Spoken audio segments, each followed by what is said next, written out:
Welcome to the Curious Case, where every tale invites you to lean in close, like sharing secrets by candlelight on a stormy evening. Today I bring you a haunting new mystery featuring a sharp, quietly formidable detective known simply as Elora Finch, a name spoken in hushed tones in the corridors of old estates, and whispered about in letters that were never meant to be read. Settle in with your favorite drink, and prepare to lose yourself in a story woven from shadows and silences.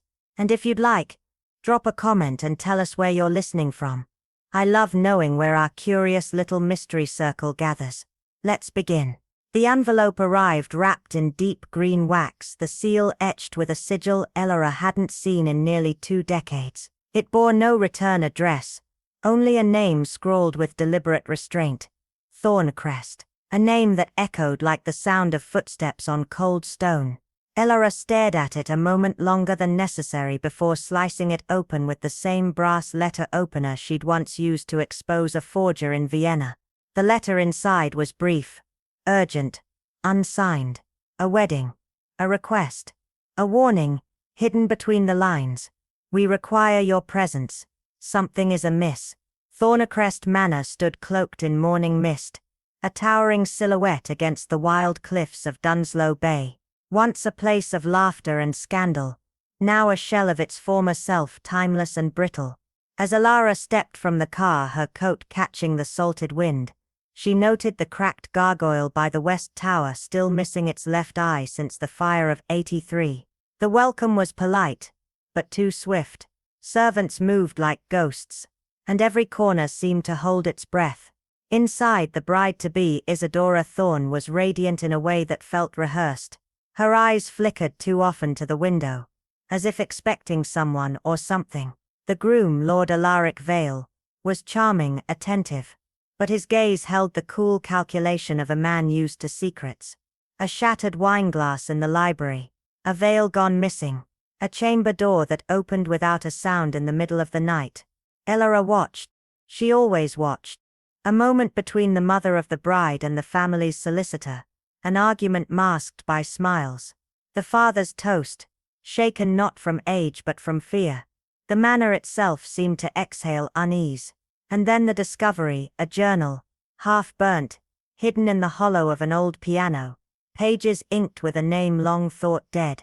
By the time the rehearsal dinner began beneath chandeliers that trembled with the slightest draught, Elora already knew. This wasn't a wedding. It was a performance, a final act waiting to fall.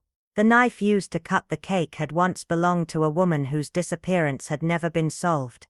Elora traced its ornate handle, eyes narrowing. Tradition, the grandmother had whispered. But some traditions, she thought, were soaked in blood. The air inside Blackthorn Grange was thick with unspoken histories and rose-scented candle smoke, curling like secrets through the gilded chandelier light. The engagement dinner had started with the clink of fine crystal and a practiced toast, but already tension crackled beneath the surface like dry leaves beneath polished shoes. At the head of the table sat the enigmatic host, Lord Bram Allington, flanked by his son, Cassian, the groom-to-be, and the bride, Seraphina Doral, whose smile, though gracious, tugged at the corners as if held in place by threads. She reached for her glass with delicate fingers that trembled ever so slightly, her gaze shifting to the grand mirror above the hearth where for a moment only her reflection failed to move. Elora Finch, seated quietly near the French doors with her teacup balanced just so, was watching, not with suspicion, but with a kind of weary certainty that something somewhere in this room had already unraveled. The guests laughed in careful tones, but Elora listened instead to the silences between sentences, to the way Lady Mavis's laughter always followed Cassian's jokes too quickly, or the way the groundskeeper lingered in the hallway like a man waiting for a signal. Then came the ceremonial cutting of the engagement cake, an ostentatious confection shaped like a blooming tower of sugar roses. Its centerpiece, a family heirloom blade encrusted with rubies. Seraphina reached for it first, guided by Cassian's hand, but faltered just before the blade met frosting. A gasp, low and startled, escaped her lips. Crimson. A line of fresh blood marred the ivory icing, trailing like a wound across a bride's veil. Silence fell. The musician stopped mid-chord. A fork dropped with a sharp metallic ring. All eyes snapped towards Serafina, but there was no cut on her fingers. None on Cassian either.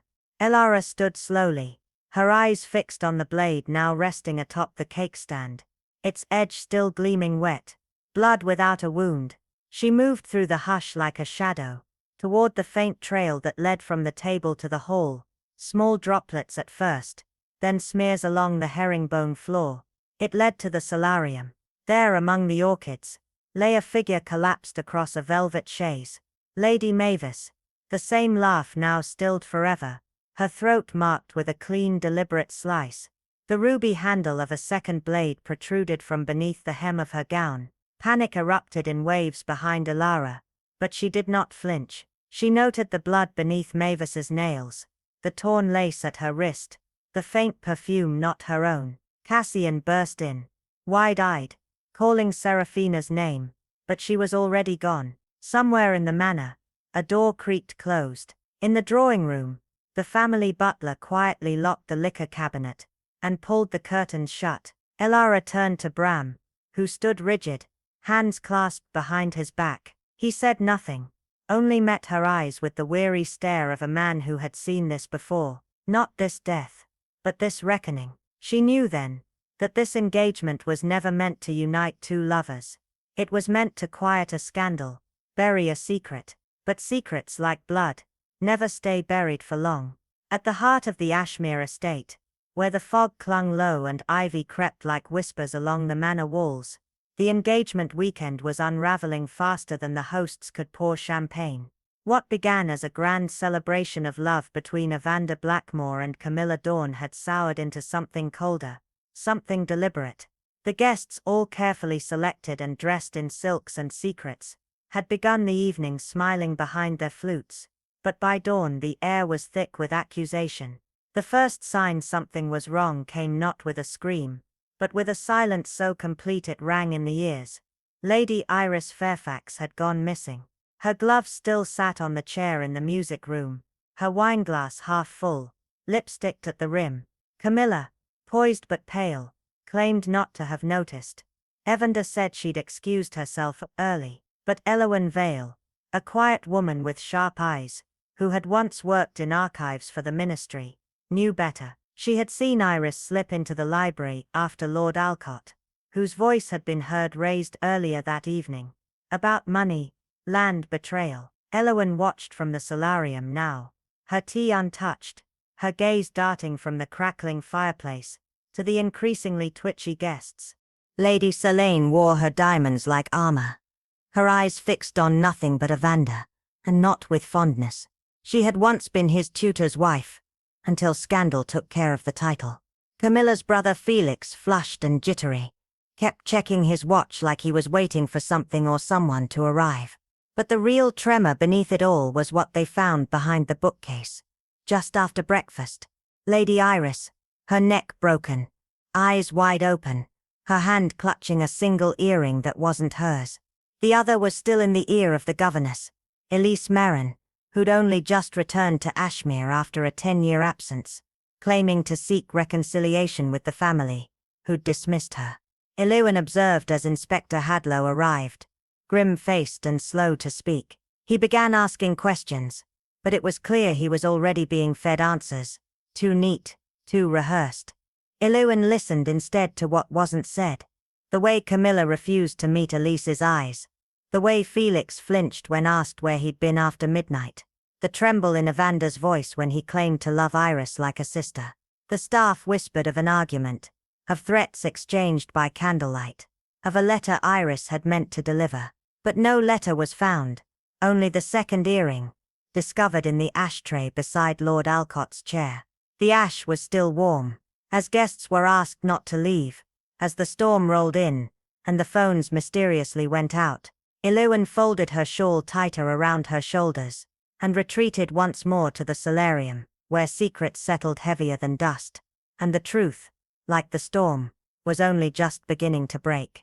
It was supposed to be a weekend of serenity, a retreat from the city, a private gathering at the coastal Greystone estate, to celebrate nothing in particular.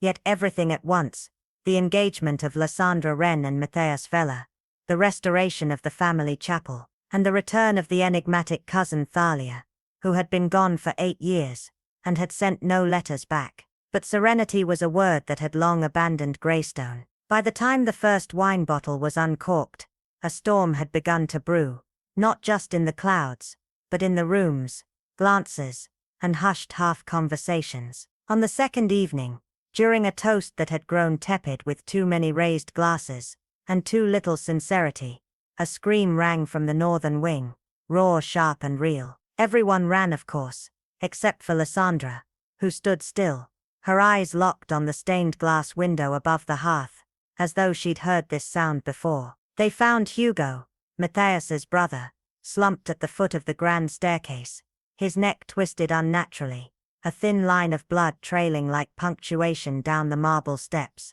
No broken banister, no signs of a struggle, just a body and silence. Inspector Rathborne was called the next morning, though it was Thalia, silent and watchful, who noticed what no one else did. The clock in the corridor had stopped, at exactly 11:43 p.m., the time she had seen someone, cloaked, descend the stairs in the mirror's reflection opposite her room. Over breakfast, suspicion was already being served, dressed in cream and whispered between sips of bitter coffee. Matthias, grief coiled tight around his shoulders, sat beside Lysandra, who barely touched her plate. They weren't speaking, not really, just pretending. Meanwhile, Aunt Clarimund insisted it was an accident.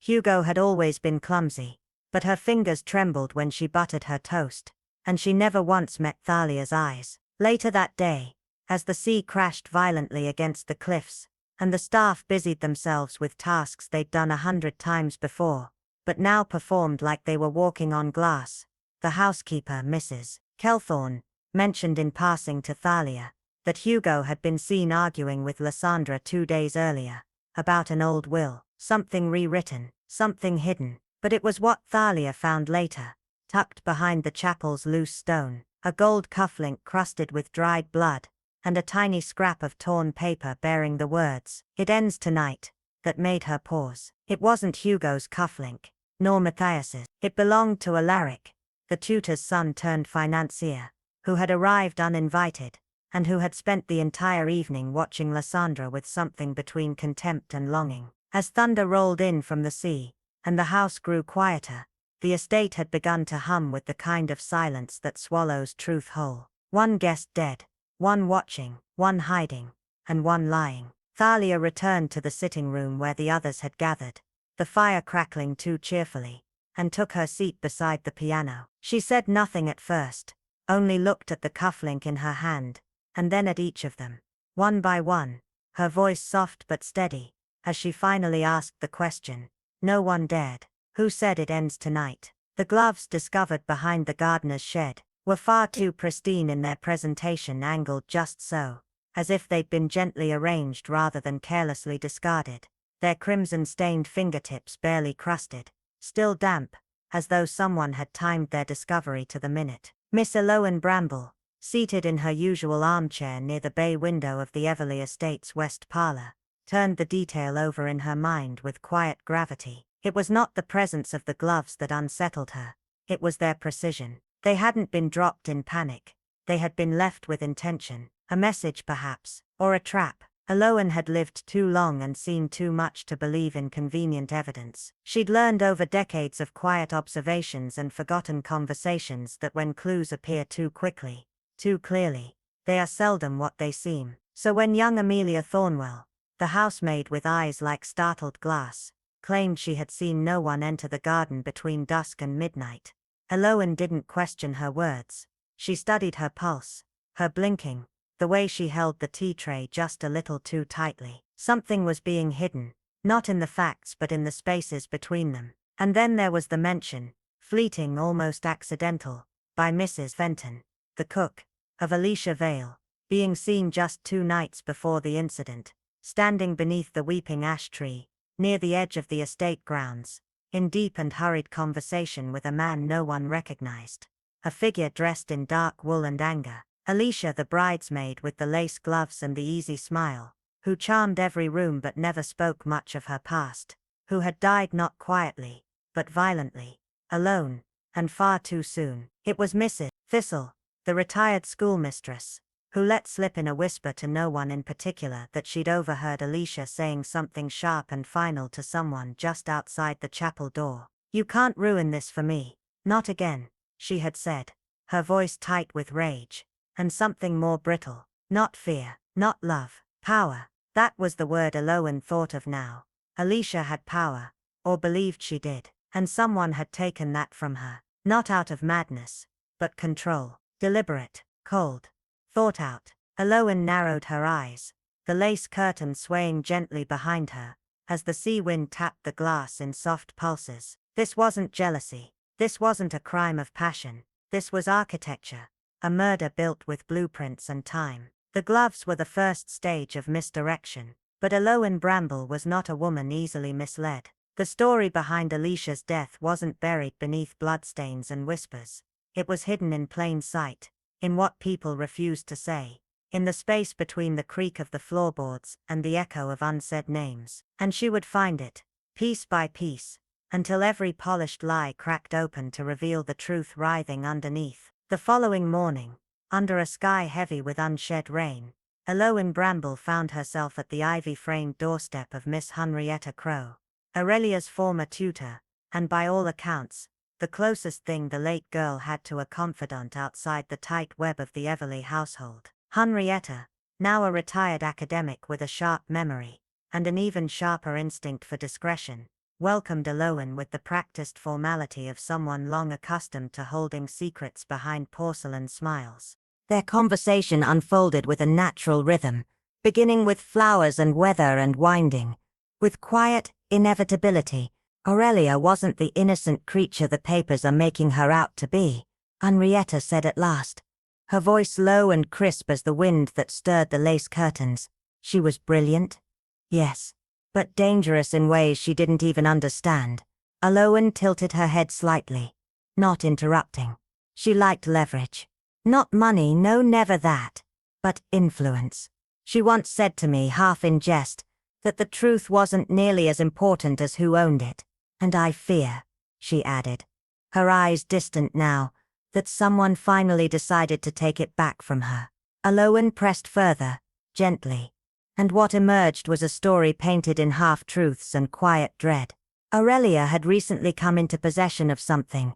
A letter, perhaps, or a photograph, or a conversation she had recorded, that connected a prominent guest at the estate to a scandal long buried. One that could unravel not just reputations but lives. Names were not spoken, but the implication was chilling. Over the next days, Aloan let the truth unfold in whispers. Fragments gleaned from servants who had heard doors open when no one should be awake, from a seamstress who recalled Aurelia requesting a hidden pocket sewn into her gown, and from a chambermaid who found torn pages in the fireplace, not quite fully burned. Then, at an evening supper heavy with unspoken tension, a guest named Colonel Hawthorne, weathered and precise, a man whose calm made him all the more dangerous, let slip a comment about girls who don't know when to leave the past buried. His smile was thin, too thin. Aloan said nothing, but her heart beat a little harder. She was beginning to see the truth. Aurelia had not been a victim of passion or jealousy, or madness. She had been silenced. She had become, in her quiet hunger for control, the architect of her own danger. And someone clever, patient, ruthless, had taken her down like a queen from a chessboard. But the game was not over. Not yet. Not while Aloan Bramble still sat at the edge of every room, unseen but listening, watching as the threads pulled tighter. The truth, she knew, was not just hidden. It was alive. And someone was growing desperate to keep it buried. By the time dusk melted into the cold hush of evening, Aloan Bramble found herself alone in the sprawling high-ceilinged library of Greystone Manor, the scent of aged paper and polished mahogany heavy in the air. Shadows lengthened along the walls as the fire crackled in the hearth, its glow catching on the gold-leaf titles of unread volumes, and the crystal decanter left half full beside an untouched glass. She sat still, almost reverent, watching the flames move like whispers in the dark, her thoughts far from the warmth before her. The manor had grown too quiet, unnervingly so, as if the house itself were holding its breath. The murder of Aurelia Everleigh, the bridesmaid everyone admired, but no one truly knew, had shaken the estate like a tremor beneath calm earth. But the ripple was only beginning. Over the last 3 days, Aloan had moved silently through the house, a shadow among shadows, gathering fragments of truth that were never meant to meet. She had seen the glint of panic in Lord Ashcombe's eyes, when Aurelia's name was mentioned over supper, the way he gripped his wineglass just a fraction too hard. She had overheard hushed voices behind the conservatory door, Lady Marcella whispering, "She knew, Derek. She knew what we did in Prague," followed by a silence that spoke of guilt so deep it could no longer be denied. Then there was the letter, creased, smudged, hidden within a volume of Shelley's poetry that hadn't been opened in years. Its words were chilling in their clarity. "If this comes out, it ruins us both. You were meant to burn this." But Aurelia had not. She had kept it, folded it carefully, filed it like evidence. As Aloan ran her fingers across the brittle paper, she understood. Aurelia hadn't simply gathered secrets, she'd weaponized them. She had held truths like blades, angled just enough to draw blood without cutting too deep, until someone threatened enough finally pushed back. Outside, a storm rolled in, the wind clawing at the windows like something alive. Inside, the manor shifted, too many eyes avoiding each other, too many smiles that never reached the eyes. Aloan had spent years mastering the art of being overlooked, but now her silence served her well. She saw what others missed, the tremor in Julian's jaw, when asked about Aurelia's final night, the tremble in young Cecily's voice, when recounting how Aurelia had threatened to ruin everything, the strange disappearance of the emerald hairpin last seen pinned to the victim's curls. Each clue wove itself into a darker narrative, one of betrayal, blackmail, and desperation. And the more Aloan looked, the more she realized, this wasn't one secret unraveling, but a tangle of them, each with its own cost. Someone in this house hadn't just wanted Aurelia silenced, they needed her erased, permanently. And now, with the storm tightening around the manor like a noose, Aloan knew she was the only one close enough to the truth to see what came next. The killer was still inside, and the game wasn't over. It had only just begun. The drawing room was eerily silent, save for the faint crackle of the dying embers from the fireplace. The room, once lively with conversation, now held the scent of charred wood, and the oppressive weight of unspoken secrets. Miss Marple stood at the threshold, her sharp eyes scanning the room with the quiet intensity of a seasoned observer. She had always appreciated the comforting nature of a well-tended fire, the dance of the flames, the way the warmth wrapped around you. But tonight it was the remnants of the fire that captured her attention. Ashes lay scattered across the hearth, but among them were fragments of something more, a collection of papers, burnt almost beyond recognition, but not entirely consumed. Something had been hastily destroyed, yet there was a deliberate carelessness in the way it had been disposed of.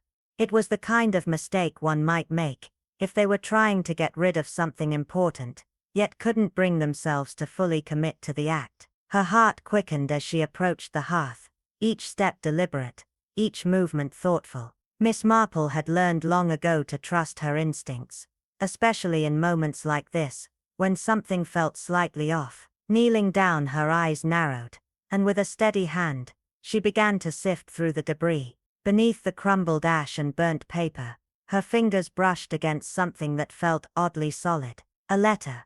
Its edges were singed, the ink on some portions smudged, but the most crucial detail was still visible. The name, the message. It was enough to set the wheels of her mind into motion. Carefully, Miss Marple pulled the letter free, the crackle of the parchment whispering secrets as it was lifted. Her fingers traced over the edges, feeling the uneven texture of the burnt paper beneath her touch. The letter was brief, almost cryptic, but it spoke volumes. The contents were hauntingly clear in their simplicity.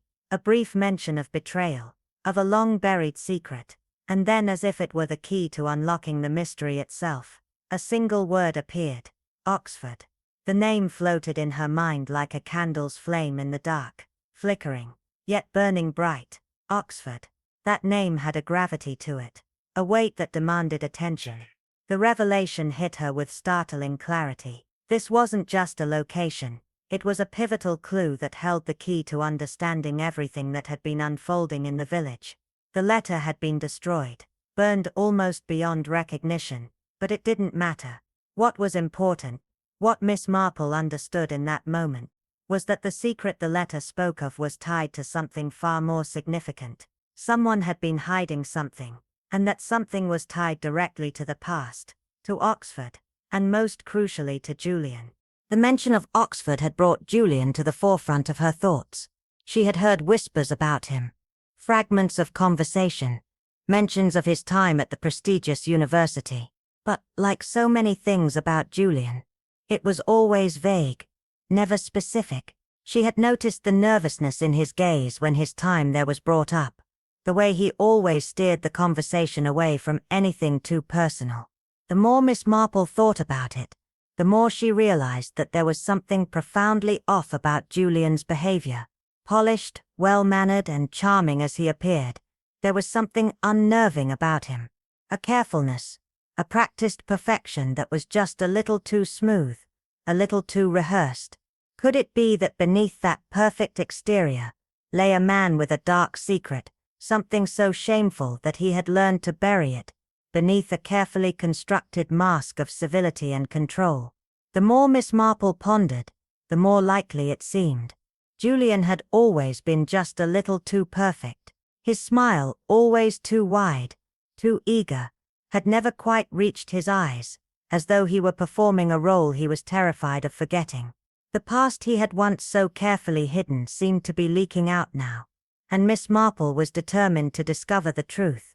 Her mind raced as she recalled the subtle signs, the fleeting glances, the way Julian's confidence faltered when certain topics arose. It was like watching a stage actor forget his lines, a rare crack in the veneer of the perfect gentleman. But the question that gnawed at her was why? Why would Julian, of all people, need to hide such a secret? What had happened in Oxford that could cause a man to build such a carefully constructed facade? As she examined the letter once more, the fragments of the mystery began to fall into place. Someone had unearthed a secret from Julian's past, and they had used it to their advantage. The question now was who had discovered this secret, and more importantly, what had they done with it? Miss Marple knew that the truth was out there, hidden just beneath the surface of polite conversation and carefully masked intentions. She thought back to the guests at the wedding, the ones who had seemed so proper, so perfectly put together. Now in the light of this revelation, they all seemed to be holding their breath, waiting for the storm to hit. Miss Marple's sharp eyes caught the slightest tremor in their hands, the tiniest flicker of uncertainty behind their smiles. There was Lavinia, the bride, whose smile now seemed strained, brittle. She had always been so open, so eager, yet now she held herself at a distance, her gaze often distant, lost in thought. What did Alicia know about her? Was there something between them? Or perhaps it was Julian who held a secret about Lavinia, that Alicia had threatened to expose. Then there was Julian himself, the groom. Miss Marple had always sensed that there was something slightly off about him. It wasn't just the wedding jitters. It was something deeper, something buried far beneath the surface. His nervous glances, his subtle avoidance of certain topics, they were too much to ignore. The pieces were fitting together, and Julian seemed to be at the center of it all. Finally there was Eleanor, the bride's mother, a woman of wealth and control. She had always kept her distance, a shadow in the background. But when Alicia's name was brought up in hushed whispers, Eleanor's composure faltered for just a moment. That fleeting vulnerability spoke volumes to Miss Marple, a woman who could see through the facade of even the most carefully constructed masks. As she sat in the drawing room, watching the remnants of the fire settle into embers, Miss Marple knew the time had come to confront the truth. Every person in this house had something to hide, a secret they couldn't afford to have exposed.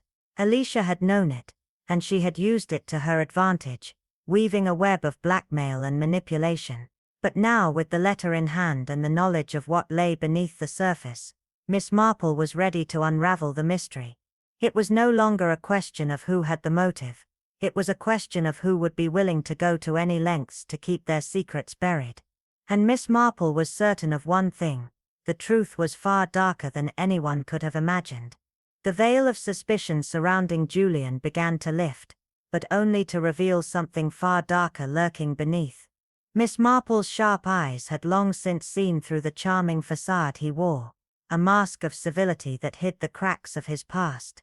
His eyes, evasive and guarded, betrayed the secret he was desperate to conceal. Subtle, yet unmistakable, he avoided certain questions, his every movement a calculated shield to protect himself from prying eyes.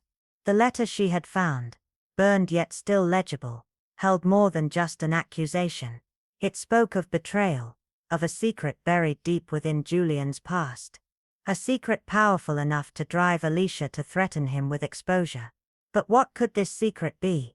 Why would Alicia have such power over him? Miss Marple's mind churned, pulling at the threads of the mystery. She revisited the moments of the wedding, when she had observed Julian's subtle nervousness around Alicia, his quick retreats from conversation, the way he seemed to avoid her gaze. There was something more to it. Julian had been involved in something, or someone, that Alicia had discovered, something that held such weight it could ruin him if revealed. And now, that something had begun to surface. The mention of Oxford lingered in her thoughts like a whisper, an echo from the past.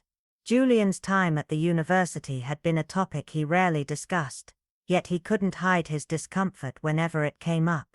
But it wasn't just a school, it was a nexus of connections, a place where secrets were forged and alliances made. Oxford, it seemed, was the key to unraveling this mystery, a place that held more than just academic memories for Julian. It held the skeletons of a past he was desperate to keep buried. Miss Marple's thoughts sharpened as the letter continued to unfold its cryptic message. There was another revelation, an inheritance dispute.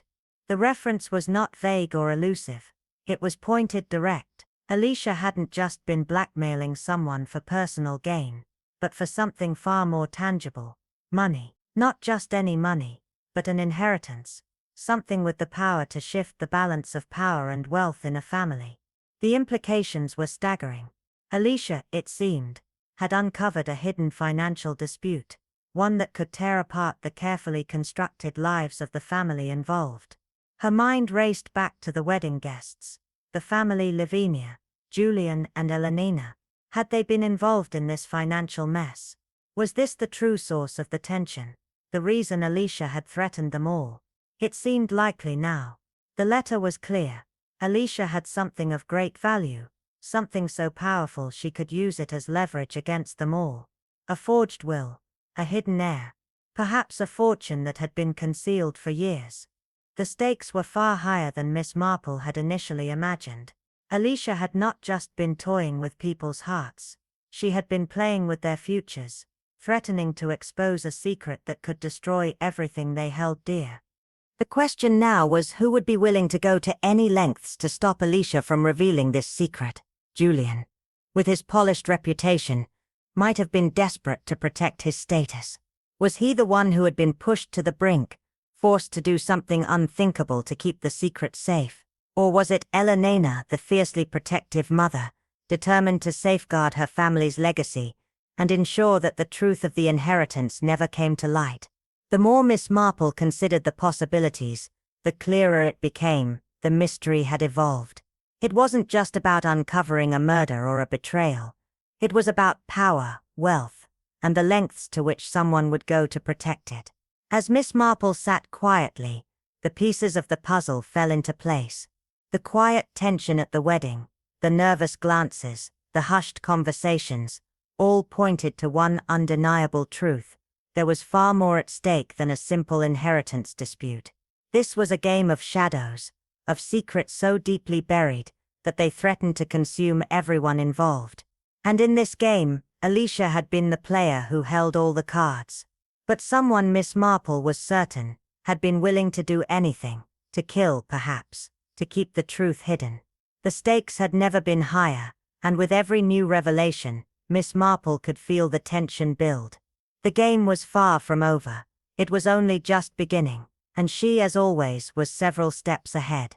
Alicia had unwittingly become a central figure in a much larger, far more dangerous scheme. Her death, though tragic, had only cracked open the surface of something far darker, a web of lies and hidden truths that had been carefully spun over the years. Later that day, as Miss Marple wandered through the quiet, creaking halls of Hardcourt Hall, her mind was still locked on the letter she had discovered, its contents buzzing in her thoughts like a persistent echo. But it was when she passed the garden room, a space filled with sunlight and the scent of blooming flowers, that a sudden sound caught her attention. Two voices, low but urgent, filtered through the door, a conversation that was meant to remain hidden. She stopped in her tracks, her pulse quickening as the words, though whispered, cut through the air like a cold wind. "It must never come out," one voice hissed, laced with panic. "We can't let it slip. Not now, not after everything." The words sent a chill down Miss Marple's spine, and she instinctively pressed herself against the wall, every sense sharpening as she strained to hear more. There was something in the tone, fear, desperation, that told her everything she needed to know. It wasn't just about Alicia's death anymore. No, this was far bigger. There was something buried here, something so powerful, that it had made someone desperate to keep it hidden at all costs. Miss Marple remained still, letting the words, the tone, and the fear seep into her mind. She knew that what she had just overheard was a crucial piece of the puzzle, a clue that pointed toward a cover-up. Someone, or perhaps several someones, had gone to extraordinary lengths to ensure that the truth remained buried. The more Miss Marple considered it, the clearer it became. This wasn't just about one murder, but about a network of lies, blackmail, and secrets that stretched far beyond what she had imagined. As the sounds of the conversation faded, Miss Marple silently filed away the voices, the words, and the growing tension in her mind. She had heard enough to know that this case was far from over. In fact, it was only just beginning.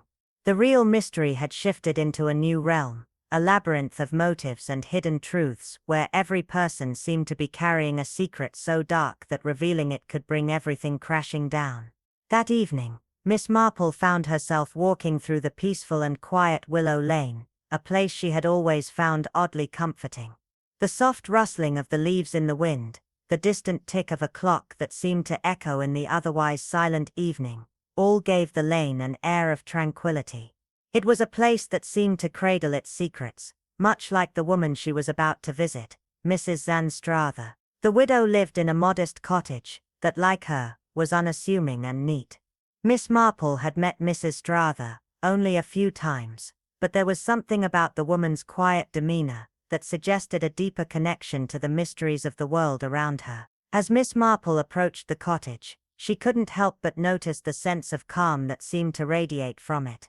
Mrs. Struther greeted her at the door with an air of quiet expectation, her hands resting lightly on the brass doorknob, as though she had been waiting for this very moment. "You must forgive me for the lack of fanfare, Mrs. Struther," said her voice soft, but carrying the weight of years spent in silence. "I'm not one for crowds or company." Miss Marple smiled warmly, her voice gentle. "No need for apologies, Mrs. Struther. I appreciate the invitation." She stepped inside, her eyes scanning the room with the practiced calm of someone who had seen far more than her fair share of secrets. The atmosphere inside was one of stillness, the air tinged with the scent of old books and fresh tea. There was a quiet dignity to the woman's home, a sense that here, in this small, unassuming cottage, much more had been hidden than anyone would have guessed. As they settled into conversation, Miss Marple's mind remained alert. There was something about Mrs. Struther's calm exterior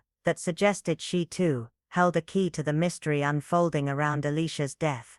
Perhaps she had seen more than she let on, or perhaps she knew things that no one else dared to speak of. As the conversation turned toward the events surrounding the wedding and Alicia's sudden demise, Miss Marple couldn't help but wonder if Mrs. Struther might hold the final piece of the puzzle, one that would tie everything together, and reveal the truth. The silence between them deepened, and Miss Marple knew that whatever secrets Mrs. Strother kept, they were just another layer in a far larger, more dangerous game.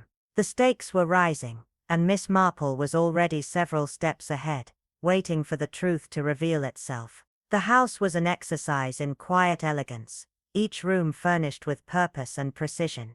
There was no clutter, no excess, just a perfect harmony of simplicity. The furniture was modest but carefully selected, each piece placed with a deliberate sense of order. Every item, whether a vase or a book, seemed to belong exactly where it was. The air in the cottage was thick with a sense of order, not just in the physical space, but in the mind of its owner, Mrs. Strother. Her life, much like her home, was measured, composed, deliberate. She moved through the house with the kind of grace that came from years of solitude, a quiet strength that only those who lived in the shadows of their own thoughts could possess. As Miss Marple sat down in the sitting room, she couldn't help but notice how the widow moved about with an unspoken assurance, her hands steady as she poured the tea. There was no sign of nervousness or unease, despite the weight of her past. The faint sorrow in Mrs. Strother's eyes betrayed something deeper, but it was carefully concealed behind layers of poise and composure. Miss Marple had always been good at reading people, and she could see that beneath the calm demeanor, Mrs. Strother was not someone easily fooled. Her intelligence was as sharp as ever, honed by years of observing, listening, and thinking quietly. "Tell me, Mrs. Strother," Miss Marple said, breaking the silence as she gently guided the conversation. "You knew Alicia Denham quite well, didn't you? She was a bridesmaid, I believe." At the mention of Alicia's name, Mrs. Strother's gaze shifted ever so slightly, her hands pausing mid-motion before she replied, her voice measured and controlled. "Yes, Alicia was here often," she said, her words slow and deliberate. "We spent time together, but she was troubled. A troubled soul, you might say." Miss Marple could feel the weight of those words hanging in the air. Mrs. Strother's tone was careful, almost as if she were choosing her words with great precision. It was clear to Miss Marple that the widow knew more than she was letting on, and she wondered whether Alicia's presence in this house had been more significant than Mrs. Strother was willing to admit. But Miss Marple, ever patient, didn't press further. She let the silence linger, knowing full well that Mrs. Strother would reveal more when she was ready. The conversation drifted to other matters, mundane pleasantries, small talk, but Miss Marple's mind was fixed on Alicia. She couldn't shake the feeling that there was something important Mrs. Strother was holding back. Then, as if on cue, the widow's voice softened, her words becoming slower, more deliberate. She leaned forward ever so slightly, as though preparing to share something of great importance. "I've never spoken of this before," Mrs. Strother began, her voice steady, yet with an undercurrent of tension. "But Alicia, the night before the wedding, she came to me. She was unsettled, like she had something on her mind. She didn't explain why. But you see, Alicia was always rather guarded with her emotions. But she did mention the library." Miss Marple leaned in closer, her interest piqued by this new development. "The library?" she asked gently, her voice soft but insistent. Was there something specific she was looking for? Mrs. Strother nodded, her eyes clouding with memory. Her gaze became distant, as though she were reliving the scene in her mind. She didn't say exactly what she was looking for. She replied slowly, but when she left she seemed more agitated than when she arrived. It was as if she had uncovered something that troubled her deeply. Miss Marple absorbed the information in silence, her mind racing with possibilities. The library. Alicia had gone there for a reason. Perhaps to uncover something hidden, something she was meant to find. The way Mrs. Strother described her departure was telling. Alicia had uncovered something that left her unsettled. Something important. Perhaps something dangerous. Miss Marple could sense that the widow wasn't just telling her about a young woman's fleeting unease before a wedding. No, this was something more. A turning point in Alicia's life. And perhaps the key to understanding why she had ended up dead. As Miss Marple processed the widow's words, she realized that the pieces of this puzzle were beginning to fall into place. Each conversation, each clue, was building toward a singular truth. The library, Alicia's unease, and now this cryptic mention of something uncovered. It was all too much to ignore. Miss Marple's mind began to spin with the possibilities. What had Alicia discovered in that library? Was it a clue to her death? A secret that someone was desperate to protect? The only way to find out was to dig deeper. And Miss Marple knew she was now closer to the truth than ever before. This expanded version adds more depth to the scene, highlighting Miss Marple's careful observations, Mrs. Strather's reluctant revelations, and the growing mystery surrounding Alicia's death. Let me know if you'd like any further adjustments. Miss Marple stood still in the quiet of the library, the air heavy with the scent of aged books, and the weight of a mystery that was growing ever more complex. Her fingers lingered on the spines of the books as she mentally replayed Mrs. Strather's words. Alicia had been here in this very room, searching for something hidden, something important. But what could it have been? Miss Marple's mind swirled with possibilities. A letter, a journal, perhaps even a secret document. Alicia, it seemed, had been clever, too clever for her own good. She must have stumbled upon something crucial, something that someone wanted to keep buried. And now it was up to Miss Marple to uncover it. As she wandered deeper into the aisles of the library, the silence enveloping her, one book caught her attention. It was an old gardening manual, its cover faded and worn with age, standing somewhat out of place among the more formal volumes. Curiosity piqued. Miss Marple pulled it from the shelf, flipping through its pages slowly, her fingers brushing over the crisp yellowed paper. She moved with care, deliberately avoiding disturbing the order of the books around her, when suddenly, something tucked inside the back cover caught her eye. It was small, hidden, as if someone had deliberately stashed it there. A photograph. Miss Marple's heart skipped a beat as she carefully removed the photograph, her eyes narrowing as she examined it. The edges of the photograph were tinged with yellow, clearly showing the passage of time, but it was the image itself that held her attention. Two people stood together, framed by the backdrop of a university campus. Julian, the groom, was unmistakable, his polished features, the air of confidence about him. But the woman beside him was a stranger to Miss Marple. She had dark, piercing eyes, and a serious, almost aloof expression. The woman's posture suggested a reserved, perhaps even guarded personality, which intrigued Miss Marple further.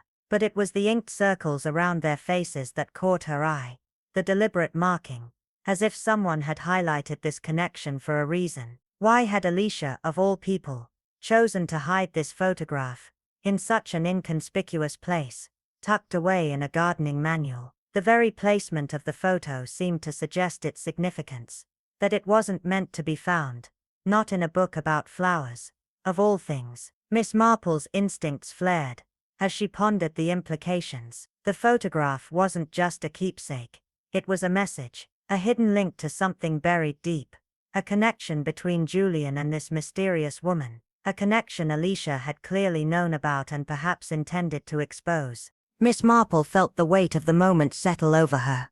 This photograph was more than just a forgotten relic. It was a key, a piece of a puzzle that Julian had hoped would remain unsolved, just as Alicia had likely feared.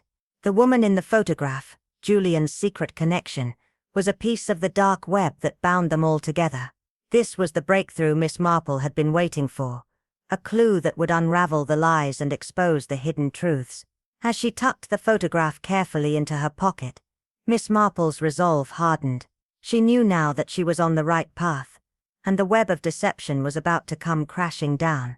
This expansion provides a more detailed narrative that builds on the tension and intrigue surrounding the photograph, offering deeper insight into Miss Marple's thought process and the connections she's beginning to uncover.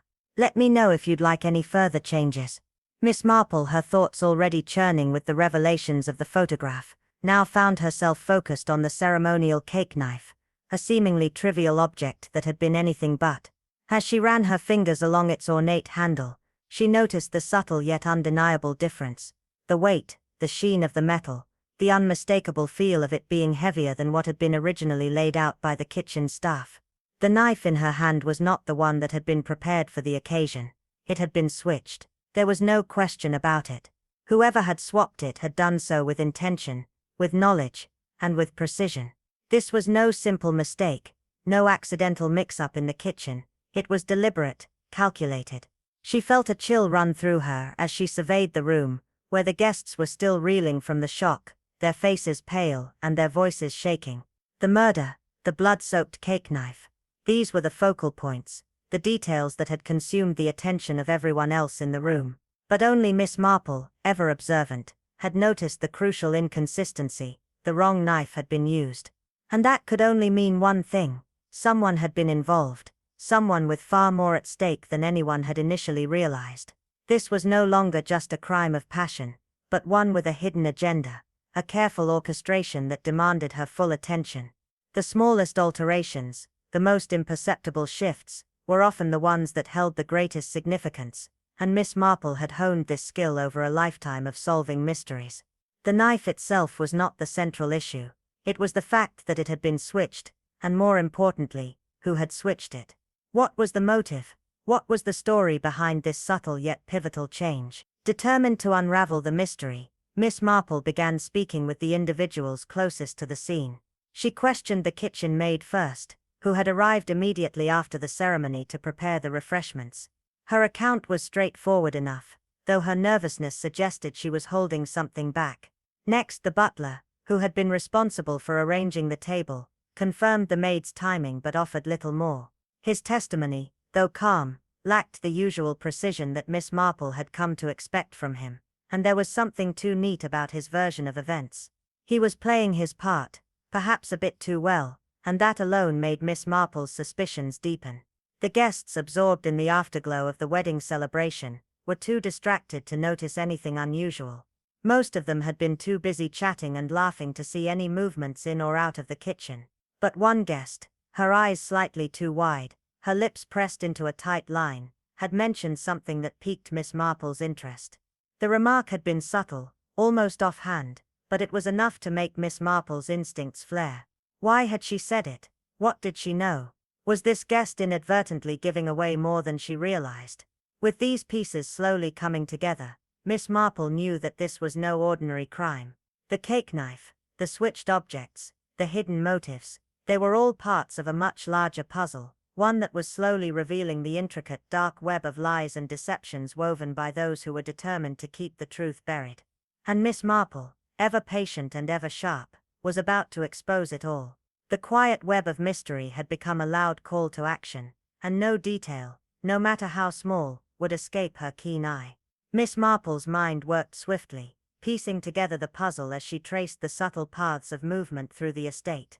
The timeline was starting to reveal its cracks. The maid had been in the kitchen before the knife was moved, and the butler, as always, had kept watch over the guests without noticing anything unusual.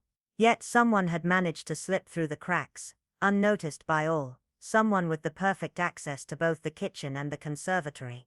As Miss Marple scanned the guests, narrowing down the suspects, she arrived at one conclusion: there was only one person who had the right combination of privilege and opportunity to move between both places undetected. The answer was clear: Mrs. Eleanor Harcourt, the bride's mother. Miss Marple's sharp memory flashed back to the evening's events. Mrs. Harcourt had glided around the room with the grace of a woman used to commanding attention, her every movement calculated and poised. Yet Miss Marple, ever watchful, had caught something others had missed: a brief hesitation, a flicker of uncertainty in Mrs. Harcourt's demeanor when the cake was brought in. It was almost imperceptible, but it stood out to Miss Marple like a crack in an otherwise smooth surface. Just before Mrs. Harcourt turned her attention to her daughter, there was a subtle shift in her posture, an unease that didn't align with her usual calm, calculated composure. That moment had told Miss Marple everything. Her instincts told her that Mrs. Harcourt had been playing a far deeper game than anyone had realized. Not only did she have perfect access to both the kitchen and the conservatory, but she also had the means, the motive, and the opportunity to orchestrate the event without drawing suspicion. The more Miss Marple reflected on the evening, the clearer it became. Mrs. Harcourt had been far too controlled, far too composed, as though she were anticipating something, a culmination that had not yet come to light. There was a deliberate precision in her every action, as though she were preparing for something that would require her full focus. What was she hiding? What was Mrs. Harcourt trying to protect? Miss Marple's mind raced with the possibilities. It was no longer just about the knife. That had been a small, albeit crucial, part of the mystery. Harcourt's role in the unfolding drama was far more significant than anyone had guessed. With her sharp intelligence and cold, calculating demeanor, she had skillfully woven herself through the chaos of the night, all while orchestrating the very events that would keep suspicion away from her. Miss Marple could see the hidden threads now, the manipulation, the subtle shifts in behavior that had gone unnoticed by the others. She wasn't just a passive participant in the evening's events. She had been the one pulling the strings, carefully ensuring that the truth remained buried beneath layers of deceit. But Miss Marple wasn't fooled. She had cracked the code. The mystery was far from over, and she was getting closer to the truth. As the final pieces of the puzzle clicked into place, the entire story began to reveal its true depth. Mrs. Harcourt, once thought to be a mere bystander in the drama unfolding around her, turned out to be the thread that tied everything together. The mysteries that had swirled around the estate, shrouded in lies, half-truths and deceptive appearances, were all intricately woven into her carefully orchestrated scheme.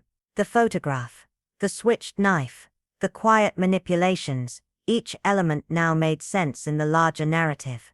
But as the story unraveled, one undeniable truth became clear. The past, no matter how deep it was buried, never truly stays hidden.